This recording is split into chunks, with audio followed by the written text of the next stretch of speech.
तुम्हाला फर्स्ट इयरला 3 डिपार्टमेंट्स आहेत. 3 डिपार्टमेंट्स आहेत फर्स्ट इयरला.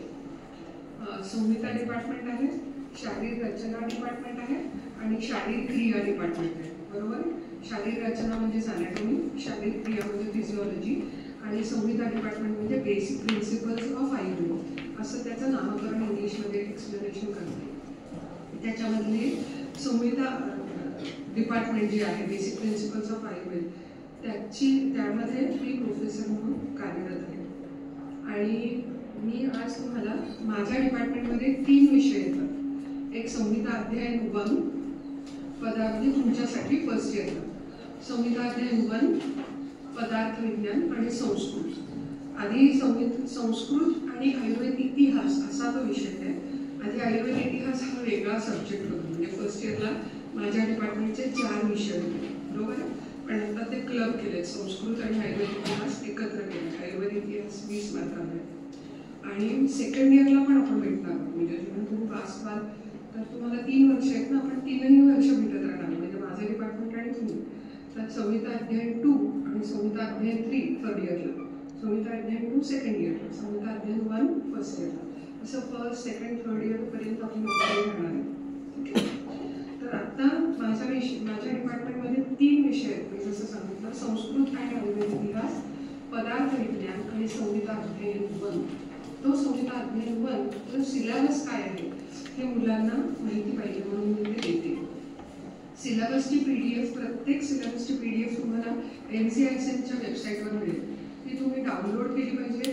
त्याची एक प्रिंट काढून तुमची फाईलमध्ये लावली पाहिजे.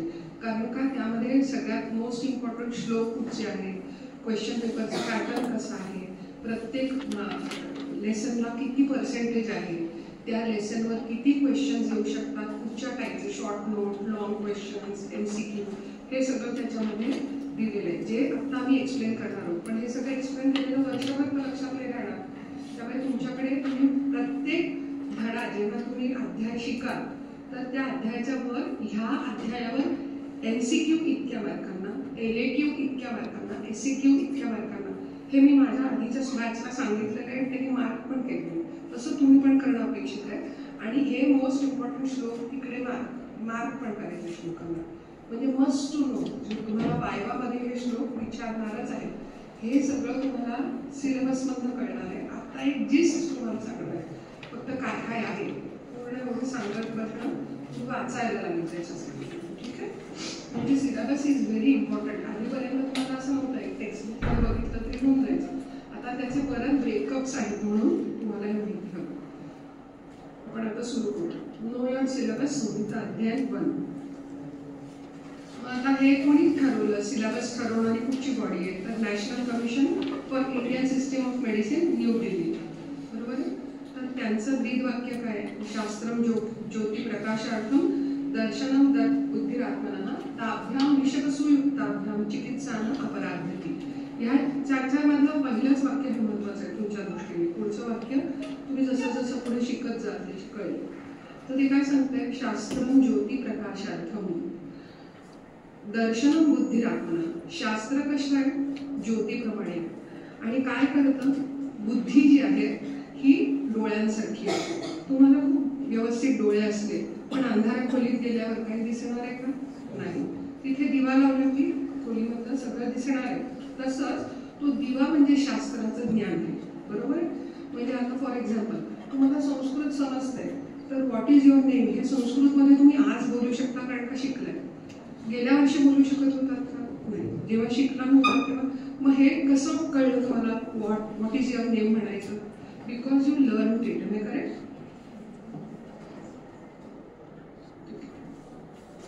जे आउट ऑफ स्टेटचे आहेत मला वाटतं गुजरातचे आहेत. बरोबर आहे ना. आउट ऑफ स्टेटचे गुजरातचे किती जण आहेत आउट ऑफ स्टेट. गुजरातचे 2. तू कुठची आहे. मग तुला मराठी थोडं तरी कळतंय. मला वाटतं हिंदी गुजराती मराठी बरंच सिमिलर आहे. आणि मी जास्ती करून टर्मिनॉलॉजीज बोलते. मिक्स करूया आपण. मी विसरून गेलेले आपण मिक्स करूया. अभी तक जो बताया समझ में आया ना, क्योंकि ये जो बता रही हूँ वो सिलेबस के बारे में ही है ज़्यादातर. तर मराठी मिक्स जे नाही समजलं तर मला येऊन नंतर विचार. सो कमिंग बॅक टू श्लोक दॅट व्हॉट सायन्स काय सांगतं. चरकांचा श्लोक आहे हा सूत्रस्थानातला 9व्या अध्यायातला. कि शास्त्र ये ज्योति की तरह है, दिए की तरह है। जब ज्योति असेल तो ही तुम्हें अंधेरे में दिखाई देगा। वैसे ही जैसे मैंने आपको बताया कि संस्कृत आपने पढ़ा तो ही आप बोल पाए कि आपका नाम क्या है संस्कृत में। अगर वो नहीं पता था तब अंधेरा ही था ना, संस्कृत में कैसे बात करनी है। वैसे ही जब आप चरक या आयुर्वेद सीखोगे तभी आप समझ पाओगे पेशेंट को क्या पूछना है, क्या दिक्कत है, वो जो बता रहा है वो दिक्कत का परिणाम स्वरूप शरीर में क्या है। ये सब आप तभी समझ पाएंगे जब आप आयुर्वेद बराबर सीखेंगे। तो ये इसका ब्रीद वाक्य है। किसका? ये बॉडी कौन सी गवर्निंग बॉडी है जो सब सिलेबस बनाती है? इसका शॉर्ट फॉर्म है NCIS। इसका लॉन्ग फॉर्म क्या है? N for national commission for.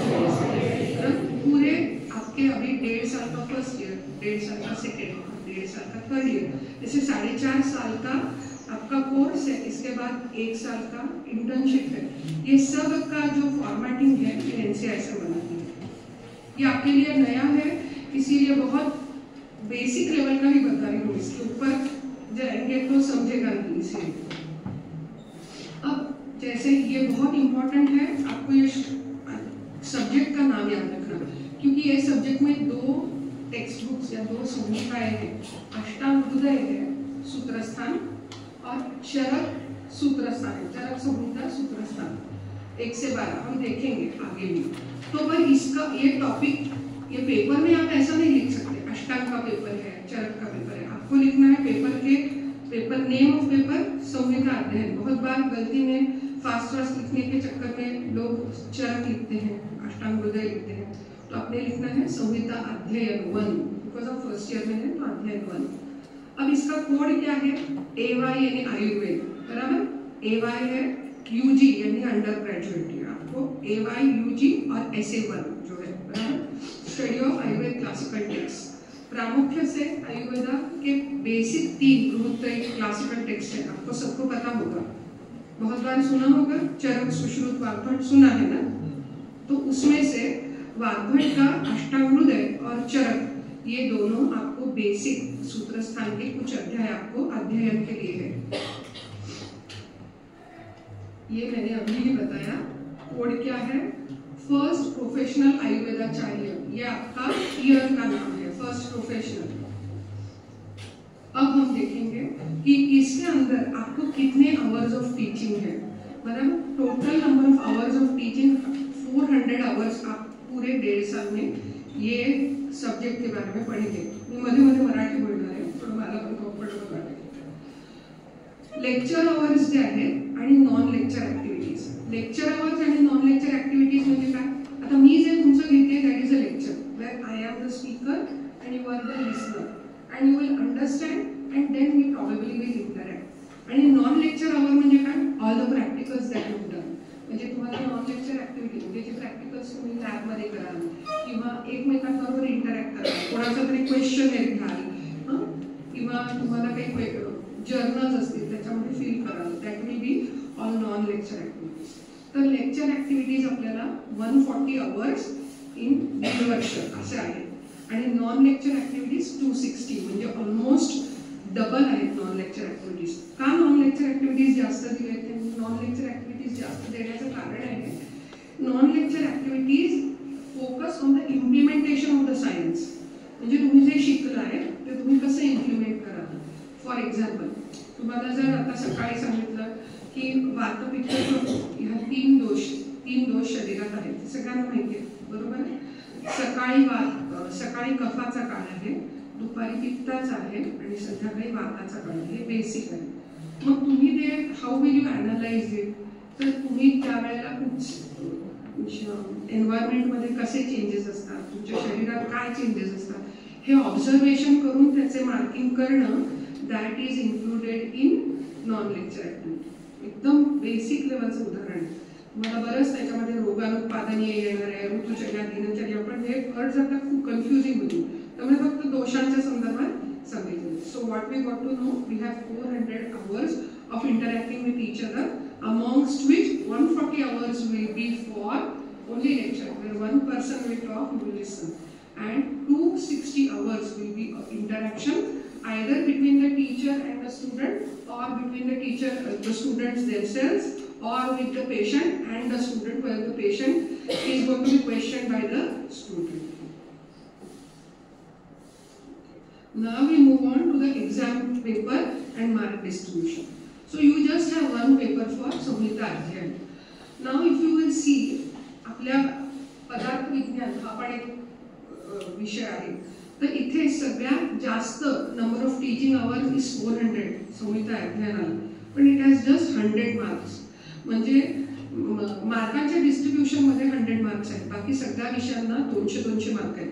पण मॅक्झिमम वर्किंग आवर्स हे ह्या पेपरला you will have to work hard, though it is म्हणजे it is like concising 400 marks into 100 marks. So you will have to read a lot before the paper. म्हणजे तुम्हाला त्याची gravity आज नाही कळणार, जेव्हा पेपर येईल आणि you have to read so much and remember so much, that time you realize. जेव्हा दोन पेपर बायफर्केटेड असतात तेव्हा यू कॅन रिलॅक्स, थोडाच पोर्शन आहे आणि we can do it. So इथे मार्कांचं distribution is only 100 marks of paper आणि 100 मार्क्स ऑफ म्हणजे रिटर्न पेपर आणि 100 मार्क्स ऑफ वायवा. यामध्ये काही शंका? आतापर्यंत आपण 3 पॉइंट्स बघितले. 3 पॉइंट्स काय? पहिला ह्या सब्जेक्टचं नाव काय नाव आहे? संहिता अध्याय. मग हे सिलेबस वगैरे कोण ठरवतं? NCERT. मग त्याचं ब्रीद वाक्य काय आहे? शास्त्रम ज्योती प्रकाशार्थम दर्शन बुद्धी आत्मा. हे तुमच्यासाठी ते ब्रीद वाक्य. मग आपण काय बघितलं? किती तास तुम्ही शिकणार हा टॉपिक वर्षभरात? 400 तास तुम्ही हा टॉपिक शिकणार. त्याच्यामधले 140 तास हे थिअरी असणार आहे आणि 260 तास हे प्रॅक्टिकल असणार आहे. मग आता 100 मार्काचा पेपर आणि 100 मार्काची वायवा असणार आहे किंवा प्रॅक्टिकल. आता प्रॅक्टिकल म्हटलं तर ह्या कॉम्पोनंट मध्ये 75 मार्काची वायवा असणार आहे. मग 15 मार्काचं इंटरनल असेसमेंट असणार आहे. म्हणजे तुमचे 9 पेपर होणार आहेत इंटरनल असेसमेंट. म्हणजे तुम्हाला टेस्ट असायच्या की नाही शाळेत असताना, वीकली टेस्ट, तसंच इथे क्वार्टरली म्हणजे एका 6 महिन्यात 3 टेस्ट असणार आहे. म्हणजे पर मंथ 2 महिन्याला 1 टेस्ट अशी टेस्ट असणार आहे 15 मार्काची. आणि त्याचं क्युम्युलेटिव्ह टोटल करून it will be converted into 15 marks आणि that is known as internal assessment. ते 15 मार्काचं असणार आहे. 75 मार्काची वायवा आणि 10 मार्काचं इलेक्टिव्ह म्हणून एक कॉम्पोनंट आहे. इलेक्टिव्ह कॉम्पोनंट असा आहे वेअर तुम्हाला ठराविक, सपोज आता संहिता अध्ययनासाठी पदार्थ विज्ञान म्हणजे माझ्या डिपार्टमेंटसाठी इलेक्टिव्ह आहेत. पदार्थ विज्ञान, संहिता अध्ययन आणि संस्कृत याच्यासाठी 10 मार्क हे इलेक्टिव्ह साठी. म्हणजे तुमच्या अभ्यासाच्या व्यतिरिक्त इतर अवांतर पण तुमचं वाचन पाहिजे. त्याच्यासाठी NCERT वेबसाईटवर काही ठराविक टॉपिक्स दिलेले आणि ते topics it is a paid program. तिथे तुम्ही काय 100-200 रुपयाचे काही एकेका इलेक्टिव्ह साठी यू हॅव टू पे आणि you have to listen to the topics. तुमचे किती 5 तासांचे 4 तासांचे असे ते टॉपिक्स आहेत आणि त्याच्या शेवटी एक असेसमेंट असणार आहे. तुम्ही डायरेक्ट असेसमेंट दिली तर तुम्हाला 0 मार्क्स येतात. असं पण जे पहिल्यांदा त्यांनी डिक्लेअर केलं, बऱ्याच मुलांनी केलं आणि त्यांचं इंटरनल असेसमेंट मध्ये 0 आले इलेक्टिव्ह मध्ये. सो तुम्ही जर विचार केला 100 पैकी 10 मार्क म्हणजे 10% झाले इलेक्टिव्ह साठी. Are you getting the gravity? 10%चे 0 झाले त्याचे, म्हणजे त्याचे वायवा फक्त 90 पैकी झाली. सो हे इलेक्टिव्हचे 10 मार्क तुमच्या हातातले. सो ते तुम्ही 8 ते 9 आणले इलेक्टिव्हचे, इंटरनल असेसमेंटचे 15, हे 25 मार्क तुमच्या हातातले इझिली आहेत. ते तुम्ही चांगले आणले तर तुम्हाला वायवामध्ये स्कोर करायला becomes much easier. Are you getting it? Elective म्हणजे काय कळलं? काय आहे इलेक्टिव्ह? कोण सांगेल? जे समजले ते सांगा, नाही तर मी परत सांगेन. काहीच नाही कळलं आहे. किती मार्कांचा पेपर असतो कोण सांगेल? हातवरती करून बोलायचं. KG मध्ये नाही. हा सांग. रिटर्न थिअरी किती मार्कांची? बस. वायवा किती मार्कांची असते? 75. उभं राहून सांगायचं, हातवरती करून सांगायचं. आणि आता इंटरनल असेसमेंट किती मार्काची असते कोण सांगेल? हातवरती करून सांगायचं. हा, पिक्चर. Very good. बस. आणि इलेक्टिव्ह किती मार्कांचे असते? हातवरती करून सांगायचं. हा, फर्स्ट पेज तू सांग. Very good. इलेक्टिव्ह म्हणजे काय असतं सांग? They are online courses which are paid courses. You have to listen to them and give their exams and then you will get those 10 marks. बरोबर? Per subject there will be around 3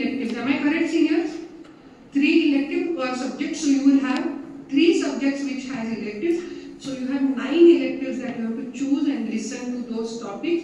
The earlier you finish working on your electives will be easier, because third term मध्ये your focus is only studies. That time you don't want to listen to any electives. Are you getting it? So you should finish it by second term. म्हणजे तुमचा journal part आणि elective part तुम्ही second term मध्ये संपवला पाहिजे. Are you getting it? So तुमच्या हातातले mark कुठचे? इलेक्टिव्हचे आणि इंटरनल असेसमेंटचे तुमच्या हातातले mark.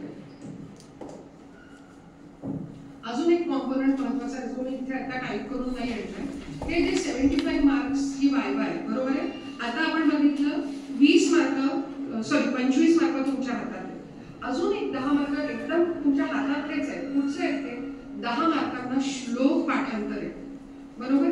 So you have to just the examiner will ask you की तुम्ही श्लोक सांगा, तुमचे पण 10. जर खूप चांगला एक्झामिनर असेल तर तो म्हणेल चांगला म्हणजे दयाळू, तुम्हाला जे येत आहे ते सांगा, बरोबर आहे. स्ट्रिक्ट असेल तर तो म्हणेल मी सांगतो ते सांगा. तुम्ही एकदम डफर सारखी वायवा दिली तर तो म्हणेल बाबा रे काहीतरी सांग. So you will dictate your viva. तुमचे जर चांगला अभ्यास असेल तर एक्झामिनर तुम्हाला कठीण कठीण श्लोक विचारून 10 पैकी 10 सुद्धा देऊ शकतो श्लोकांसाठी, बरोबर आहे.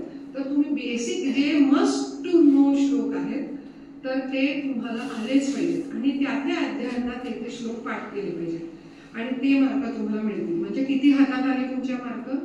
35, बरोबर आहे. पुन्हा 10 मार्क जर्नल्सला असतात. जर्नल पूर्ण करणं, ते नीट नेटकं ठेवणं. बऱ्याच जणांचं मी बघते इथे नाही, इथे सगळ्यांनी नीट ठेवले, पण बाकीच्या कॉलेजेसमध्ये कव्हर नसतात. चार्ट बुक तुम्हाला बनवायचे, जर्नल बनवायचे, श्लोक बुक बनवायचे. You should neatly cover it. त्याच्यामध्ये मागच्या पानावर काहीतरी खरडलंय, त्याची पानच फाटली आहेत, त्याच्या पहिल्या पानावर काहीतरी व्हेरी बॅड शो. मी तर 0 देईन अशा लोकांना. म्हणजे तुम्हाला सिन्सिअरिटीच नाही येतं 10 मार्काची. So you have to keep it neat and tidy. तुमचं ते कवर्ड पाहिजे, त्याला लेबल पाहिजे, त्याच्यामध्ये इतर बुलशीट नको आहे. Are you getting it? That is as good as a journal. So you have to keep it very well. आणि त्याचं महत्त्व काय? श्लोक बुकांचं, आता जे श्लोक तुम्हाला आले पाहिजे त्याच्यासाठी तुम्ही एक श्लोक पुस्तिका पण करणं अपेक्षित आहे. What do you mean by shloka pustika? A notebook, 100 marks notebook for Ashtanga Hridaya, 100 marks notebook, full scape notebook for Charak Samhita. And in those notebooks, you will write all the shlokas which are must to know right from Adhyay 1 to Adhyay 12 in Charak and Adhyay 1 to Adhyay 15 in Ashtang Hruday. The must to know shlokas are not mine. They have been designated by NCISM. So NCISM says that if the student doesn't know these shlokas, give him 0. He has to know. It's a must to know. It's not optional. So you have to write them down. बरोबर आहे. The earlier you finish, the better. Handwriting so चांगलं पाहिजे. का चांगलं पाहिजे? तुम्ही खरडायचं नाही एका दिवसात. दररोज एक लिहा तरी होऊन जाईल आणि छान सुवाच्या अक्षरात त्याला वरती लेबल पाहिजे. म्हणजे आता फॉर एक्झाम्पल हा व्यायामाचा श्लोक आहे, नाहीतर एक सलग लिहून टाकलं. प्रत्येक फॉर एक्झाम्पल कोष्ठाचा श्लोक आहे तर वरती लिहायचं कोष्ठाचा श्लोक. अग्नी, दोषांची वृद्धी, दोषांचा क्षय, वाताची वृद्धी, वाताचा क्षय, वाताची चिकित्सा, उपक्रम, वॉटर, प्रकृती, ऑल ऑफ दिस त्याला हेडिंग पाहिजे. इव्हन चार्ट्स तुम्ही कराल. एका अध्यायात मला माहिती किती चार्ट्स होतात, तर 2 चार्ट्स करून मला पाठवायचं नाही की मी चार्ट बुक केले, मी 0 देणार त्याला. I will not correct. So जेवढे अपेक्षित चार्ट्स आहेत तर आपण चार्ट्स कडे पण येऊया. आता पहिल्या श्लोकांबद्दल बोलूया. श्लोक पर अध्याय जेवढे सांगितले विथ हेडिंग, त्याला ॲस्ट्रिक्स केलं पाहिजे, सुवाच्या अक्षरात लिहिलं पाहिजे आणि तुमचे रोजच्या रोज पाठ झाले पाहिजे. श्लोक बुक इज युअर. सकाळी उठायचं रोज. तुम्ही 5 वाजता उठणं अपेक्षित आहे. तुम्ही 9 वाजता उठायचं, 8 वाजता उठायचं, तसंच दात न घासता वर्गात यायचं. इज नॉट एक्सपेक्टेड, बरोबर. तुम्ही सकाळी 5 वाजता उठायचं, 5:30ला श्लोक अर्धा तास रोज वाचायचे. How will that help you? जी श्लोक हे टेबल सारखे असतात. तुम्ही जेवढे श्लोक कराल तेवढे तुम्हाला रिव्हिजन कमी करायला. नाहीतर theory you have to keep on रट्टा पाहिजे. Shlok is you will just remember. आज किती जणांना शुभम करोती येतात? मग आता काल किती जणांनी पाठ केलं शुभम करोती? नाही. 1 वर्षात किती जणांनी पाठ केलं शुभम करोती? नाही. So which means that is a memory that is aged. Because जसं किती जणांना 2चा पाढा येतोय, बरं किती जणांनी येत नाही येते येतोय. So tables and shloka is equal to, they are just like each other. And there are students who come and tell me कि मॅडम अभी होता ही नहीं है, आता ही नहीं है, पाठच होत नाही आहे, किती वेळ वाचतोय. I know these are all lies. I have been teaching from 23 years. I know when student lies. I know it is, तुम्ही ऍडमिशन घेतली की नाही सायन्स घेऊन, तुम्ही एक डेझिग्नेटेड मार्क्स घेऊन आलात ना, असं कोणालाही पाठवलंय का इथे? म्हणजे तेवढी एक मेमरी असली पाहिजे, तेवढा IQ असेल तरच तुमची ऍडमिशन झाली ना, म्हणूनच ते क्रायटेरिया लावले. मग यू कॅनॉट टेल मी की मला नाही येते. If you can learn Newton's formulas, definitions of momentum, you can learn shloka. So anybody who is going to come and tell me and try to stick with me की मला श्लोक जमत नाहीये, त्यांनी लक्षात ठेवा मी त्यांना पेपरमध्ये मार्कच देणार नाही. ओरलमध्ये 0 देणार आहे. I will give you minimum marks. You will just remember that. Maybe I won't say anything, but I will remember your bullshitness. तुम्ही श्लोक केलेच पाहिजे आणि इट इज माझा पगार नाही वाटणार आहे तुमच्या श्लोकांनी. It is for your own good. You will thank me later in life की तुमचे श्लोक, हे जे श्लोक तुम्ही पाठ कराल संहितेचे, ते तुम्हाला तमाम दुनियाभर लक्षात सोपे जाणार आहे. कारण का basis of Ayurved is samhita. There is no subject in whole of Ayurveda which doesn't have anything to do with Samhita. Previously it was like 18 subjects होते संहिता आयुर्वेदाच्या पोर्शन मध्ये, 18 टॉपिक्स.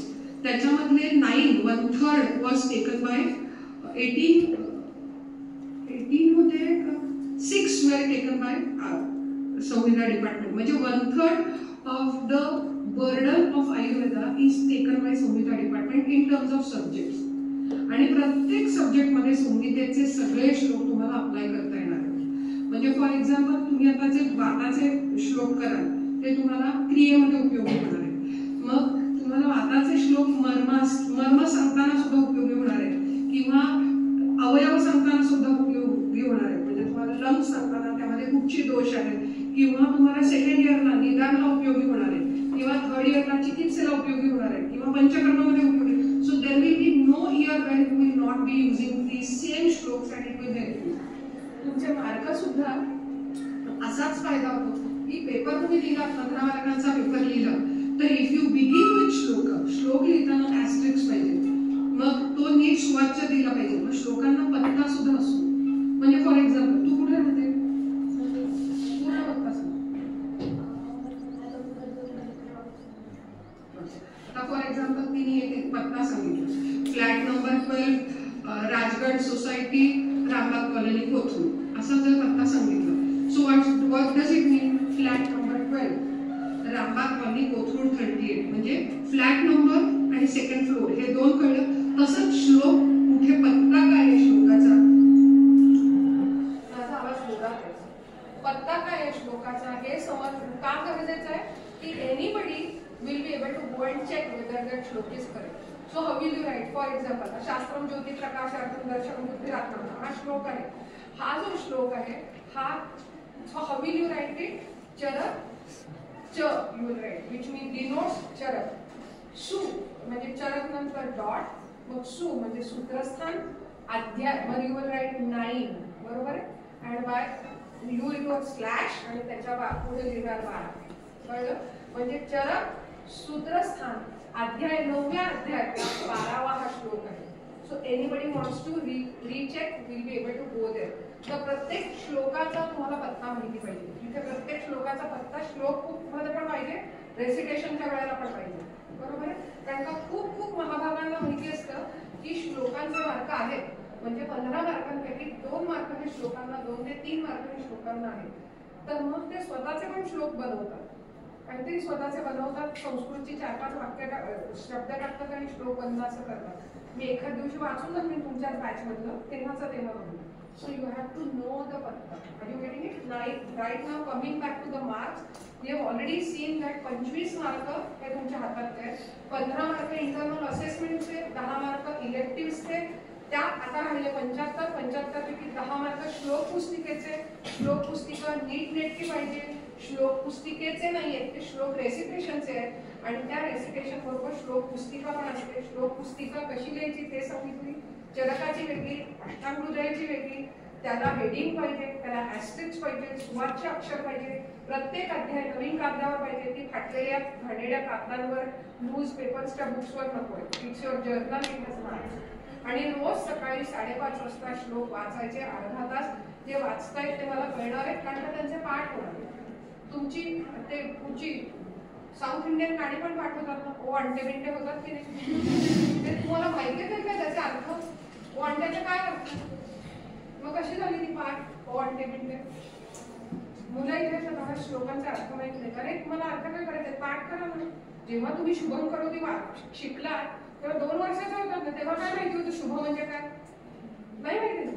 शुभम करोतीचा काय माहिती होतं, पण यू लर्न इट बिकॉज काय म्हणतात, vocal memory is much stronger. You keep on reciting it. Ayurveda has come this way. तुम्ही जेवढं verbal जेवढं म्हणाल आणि ऐकाल तेवढं तुमच्या लक्षात राहील. There you have taken admission by your choice. म्हणजे तुम्हाला पट्टे मारून इथे ऍडमिशन मिळेल. You wanted to be a doctor, you wanted to be an Ayurvedic doctor, then कुठं कुठलं जायचं, बरोबर आहे? म्हणजे लड्डू भी चाहिए और मेहनत भी नहीं करनी ऐसा नहीं चाहिए, बराबर? So you have to do it. श्लोक पुस्तिका माहिती पाहिजे, श्लोक आलेच पाहिजे. कमिंग टू चार्ट बुक, बरोबर आहे? चार्ट बुक कसं मी म्हणाले की प्रत्येक, फॉर एक्झाम्पल आता आपण दोष एक सिंपल बघूया. तर वात पित्त कफ हा जर मी तुम्हाला सांगितलं हे 3 दोष आहेत, तर तुम्ही कसं करा, वात पित्त आणि कफ हा एक बेसिक चार्ट आहे. मग फॉर एक्झाम्पल कोष्ठ सांगितलं, क्रूर मृदू मध्य हा कोष्ठाचे 3 प्रकार झाले. म्हणजे काय होतं, तुम्ही एक टेबल बघितलं तर तुम्हाला व्हिज्युअल मेमरी पण सोपी पडते. Table is much easier than learning all sentences.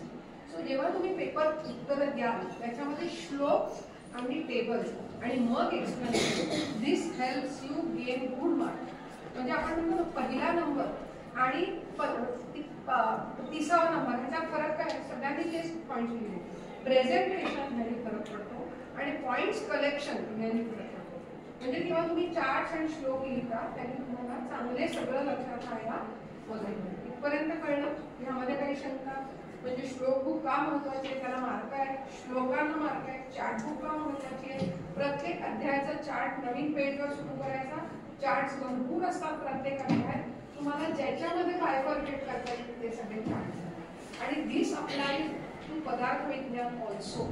श्लोकबुक पदार्थ विज्ञान, चार्टबुक पदार्थ विज्ञान करायलाच पाहिजे का मॅडम सांगतो. श्लोकबुक पदार्थ विज्ञान तर्कसंग्रहामधलं घ्यायचे आणि तुमच्या टेक्स्टबुक्समध्ये. ठीक आहे. आता आपण फक्त पहिला जो टॉपिक आहे, तुम्हाला जो पहिला टॉपिक शिकवणार आहे त्याच्यामध्ये किती वेळ आहे का? किती वेळ? 10-12. म्हणजे त्याला मी काय 14 झाले. 14. मी लवकर सुरू करतो. हां, 15 मिनिटं लवकर. सो इंट्रोडक्शन टू संहिता, त्याच्यामध्ये डेफिनेशन ऑफ संहिता. आता तुम्हाला हे एक टॉपिक फक्त एक्झाम्पल म्हणून देते. हा एक टॉपिक आहे, मग याला मार्क किती आहे? याला मार्क थिअरीमध्ये नाही आहे. तो पहिला टॉपिक आहे, त्याला फक्त वायवामध्ये मार्क आहे. वायवा म्हणजे ओरल्स, बरोबर आहे? तुम्हाला त्याची सॉफ्ट कॉपी मिळणार आहे एनसीआरटी. दिलं तर उत्तम, नाही मिळालं तरी आम्ही पाठवली आहे त्यांना ग्रुपवर. हा, तर इंडिकेटेड इन वायवा, बरोबर? वायवामध्ये हा फक्त वायवामध्ये हा टॉपिक विचारला जाणार. किती लेक्चर शिकवले जाणार आहे हे टॉपिक? 15 लेक्चर, म्हणजे 15 hours this topic will be taught to you. आणि नॉन लेक्चर ऍक्टिव्हिटीज म्हणजे ज्याच्यामध्ये application of this principles will be doing for 9 hours. You getting it? कळलं? सो ह्याच्यामध्ये काय आहे? संहिता म्हणजे काय, संहितेचे टाईप्स, तंत्रयुक्ती, तंत्रगुण, तंत्रदोष, हे सगळे रिटर्न मध्ये नसले तरी वायवामध्ये आहेत. तर बरोबर आहे? तुमच्या फायनल वायवामध्ये फर्स्ट टर्मच्या सेकंड टर्मच्या वायवामध्ये असतात. आता सेकंड टर्म म्हणजे सेकंड पार्ट जो आहे तो पहिला आहे. तो सेकंड पार्ट अष्टांग हृदय जो आहे तो 50 मार्कासाठी असणार आहे, कारण का पेपर इज ऑफ 100 मार्क्स, बरोबर आहे? तर तो सेकंड पार्ट जो आहे, आधीचा फर्स्ट पार्ट बघितला, that is only for viva. आता पेपर मध्ये 2 बायफर्केशन आहेत, paper A, paper B, part A, part B. त्याच्यामध्ये Ashtanga Hridaya part A, it is for 50 marks. First term मध्ये अष्टांग हृदयाचे 1 ते 4 अध्याय आहेत, सेकंड टर्म मध्ये 5 ते 10 अध्याय आहेत आणि थर्ड टर्म मध्ये 11 ते 15 हे अध्याय आहेत, बरोबर? आणि तसंच चरक संहिता सूत्रस्थानाचे सुद्धा 50 मार्क आहेत. त्याच्यामध्ये फर्स्ट टर्म मध्ये फक्त एक पहिला अध्याय आहे, पण तो दीर्घजीविकीय बराच मोठा आहे. त्यानंतर सेकंड टर्म मध्ये 2 ते 10 अध्याय आहेत आणि थर्ड टर्म मध्ये 11 ते 12 हे अध्याय आहेत. त्यामध्ये काही शंका किती अध्याय आहेत तेवढंच बघतो. मग जर्नल्स आहेत, त्या जर्नल मध्ये तुम्ही बरेच नॉन लेक्चर ऍक्टिव्हिटीज घेणार आहे. जसं डेली रुटीन ऑफ क्लासमेट्स किंवा पेशंट म्हणजे दिनचर्या. तो कधी उठतो, काय करतो, काय जेवतो, व्यायाम करतो की नाही, रोज तेल लावतो की नाही, किंवा किती वाजता झोपतो, all of this will be ते दिनचर्येच्या प्रॅक्टिकल मध्ये तुम्ही विचारता. मग लाईफस्टाईल म्हणजेच त्याला जसं आपण आता बघतो खूप फिरण्याची कामं आहेत का, काय बिझनेस करतो, जेवणाच्या वेळा अवेळी आहेत का, म्हणजे जसं आता कॉल सेंटरची लोक रात्रपाळी करतात. So all of this will be परत दिनचर्येचाच भाग आहे.